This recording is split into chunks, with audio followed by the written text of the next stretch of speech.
Dans le cadre de la mise en œuvre du projet La paix par moi, des journées portes ouvertes sont organisées par les forces de sécurité à Bouaké, une action du réseau des acteurs ivoiriens des droits humains. Le projet vise à contribuer à l'instauration d'un climat de paix avant, pendant et après les élections de 2020 en Côte d'Ivoire. Projet initié par la Fondation Konrad Adenauer Stiftung et l'Union européenne. À travers ces journées, les organisateurs attendent renforcer les liens armées-nations. Ces journées ont été également une occasion de sensibiliser les populations sur les notions des droits de l'homme. L'objectif du regroupement des acteurs ivoiriens des droits humains, c'est toujours promouvoir les droits humains et aussi sensibiliser les populations sur la question de la prévention et de la gestion des conflits. Le vivre ensemble dans une ville dépend de la collaboration entre les corps habillés et les citoyens. Les forces de l'ordre et la population sont de ce fait des acteurs clés de la préservation de la paix et la cohésion sociale. Des informations sur le rôle et mission des forces de défense et de sécurité ainsi que des démonstrations dans leur domaine d'activité ont constitué les temps forts de ces journées. Une tribune d'échange entre les populations et leur armée. Ça nous a permis de connaître le rôle de la gendarmerie, le rôle de la police, le rôle des sapeurs-pompiers militaires. Et si nous développons vraiment la collaboration entre la population et les forces de défense et de sécurité, nous serons à l'abri de beaucoup de désagréments. Si on n'avait pas vu ça, on ne savait pas qu'ils travaillaient. Or que vraiment ils ont des stratégies pour anéantir, les bandits. Renforcer les liens entre la société et les forces de sécurité, c'était le thème des journées portes ouvertes des forces de sécurité à Bouaké.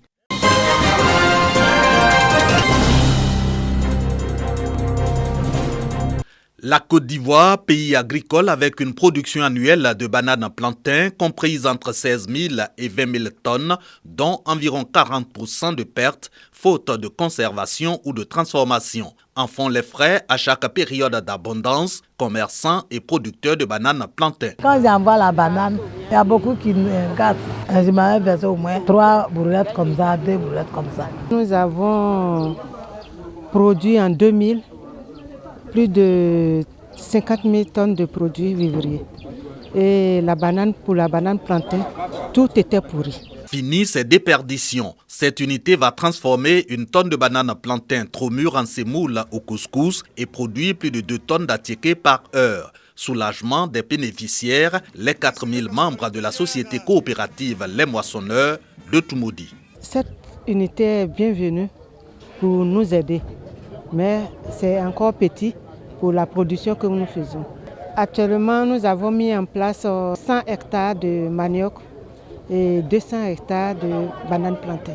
En définitive, le Fonds interprofessionnel agricole FIRCA, l'Université Nanguya-Bourgois et le district autonome des Lacs trouvent en cette usine le moyen d'autonomisation des régions et des populations tel que voulu par le chef de l'État par la création récente des gouvernorats de districts. Ce projet permet de valoriser cette banane trop mûre, d'obtenir des produits qui se conservent sur une longue période. Et tout cela va contribuer donc à la réduction de la pauvreté. Une des recommandations de son Excellence, Monsieur le Président de la République, a toujours été la proximité de ses ministres dans leur région avec les populations. Vous savez également que Madame la Première Dame s'est lancée depuis 2011-2012 dans l'autonomisation de la femme à travers le FAFSI. Nous avons donc pour devoir d'appuyer toutes ces braves dames qui se sont regroupées en coopérative afin de pouvoir produire énormément, mais également transformer. L'usine de Toumoudi porte à 3 le nombre d'unités de production de sémoules de bananes plantains et d'attiéké en Côte d'Ivoire au terme d'un projet de FIRCA et de l'Université Nanguya-Bourgois mis en place par l'État et la France dans le cadre du contrat de désendettement et de développement C2D.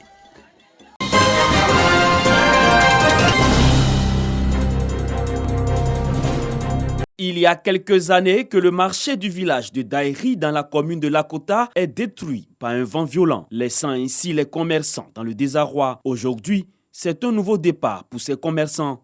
Le maire de la commune, Sami Méry, vient de le réhabiliter. Un marché avec des normes sécuritaires et sanitaires.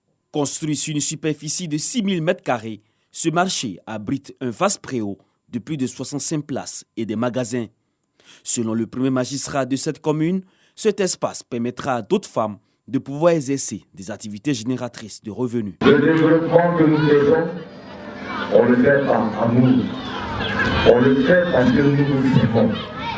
On le fait parce qu'on aime nos parents. C'est pour cela que nous sommes là. Nous ne sommes pas là pour faire la promotion de ceci ou de cela. Nous sommes là pour améliorer votre quotidien. Le coût de l'investissement est estimé à 35 millions de francs CFA.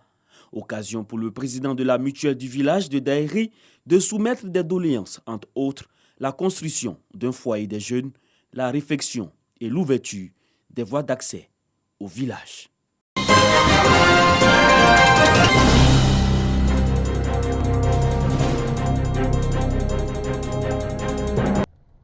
La nouvelle du décès de l'artiste Eskeli s'est propagée comme une traînée de poudre à Bouaké et dans les autres villes du pays. Nous nous sommes rendus à la clinique, lieu du décès, et à la morgue où est transféré le corps sans vie de l'artiste. Ici, une atmosphère de frisson. Des artistes locaux, surtout ses confrères, avec qui il avait un concert ce samedi 28 août, sont dans la consternation. On préparait un concert le 28 de ce mois, le 28 août. Nous sommes doublement peinés parce que c'est d'abord un grand frère, un parrain. Et aujourd'hui, apprendre à 3 jours de l'événement qu'il décède, c'est vraiment fort pour nous. Une grosse perte pour les acteurs du monde culturel de la région de Gbeke. Son retour même à Bouaké a apporté vraiment beaucoup pour le showbiz de la région de Gbeke. Il soutient beaucoup les artistes.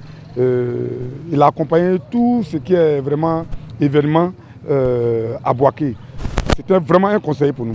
À Konakako, village d'origine de l'artiste, des femmes sont en pleurs. Et des jeunes qui bénéficiaient de la largesse de l'artiste ne sont pas en reste.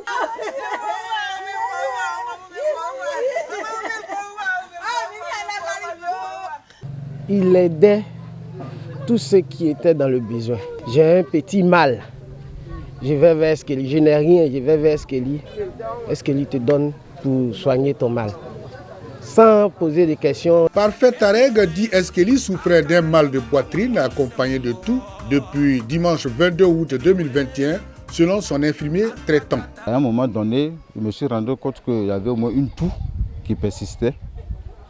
Alors je lui avais dit d'arrêter de prendre la cigarette et de l'alcool parce que son état vraiment n'est pas beaucoup rassurant.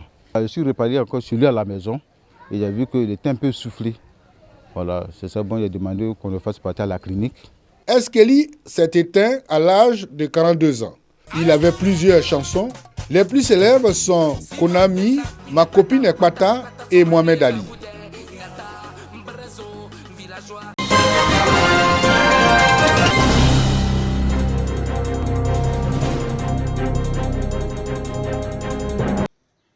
Une nouvelle mosquée à Satama Sokoura, région du Hambol, en remplacement de l'ancienne des années 1800, entamée en 1983 par Feu Thieba Ouattara, cadre de Satama Sokoura, bâtie sur une superficie de 850 m² pour une capacité d'accueil de 2000 places. La nouvelle grande mosquée a coûté plus de 70 millions de francs CFA, un rêve devenu réalité grâce à la contribution des filles et fils de la localité.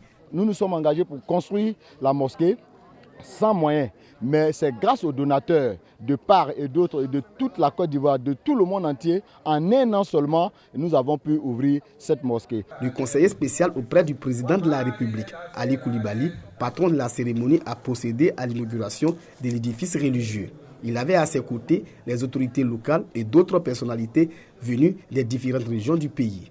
Ali Koulibaly engage les populations à œuvrer pour la paix et la cohésion sociale. Nous sommes un pays laïque.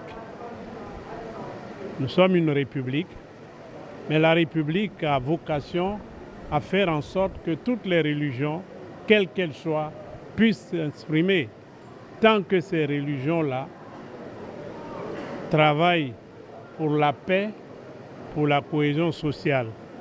Et grâce au président de la République, nous sommes un pays béni des dieux, où il existe cette harmonie que nous recherchons.